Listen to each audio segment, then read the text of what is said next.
TDP, Janasena, BJP ఉమ్మడి కూటమి అభ్యర్థి నడుకుదిటి ఈశ్వర్రావుకు రణస్థలం మండలం కోచెర్ల పంచాయతీలో ఎన్డీఏ కూటమి నాయకులు, కార్యకర్తలు ఘన స్వాగతం పలికారు.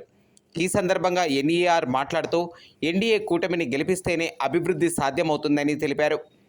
అసెంబ్లీ అభ్యర్థిగా ఈశ్వర్రావు, నడుకుదిటి, కమలం గుర్తు 1వ నెంబరు, విజయనగరం పార్లమెంట్ అభ్యర్థి కలిశెట్టి అప్పలనాయుడు సైకిల్ గుర్తు 1వ నెంబర్కు ఓటు వేసి అత్యధిక మెజారిటీతో గెలిపించవలసిందిగా విజ్ఞప్తి చేశారు.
ఈశ్వరరావు కొంచెల గ్రామ పంచాయతీ తరఫున ఘన స్వాగతం పలికినట్టు కొంచెల గ్రామ పంచాయతీ తరఫున కూడా వారికి హృదయపూర్వక ధన్యవాదాలు తెలియజేస్తున్నాం.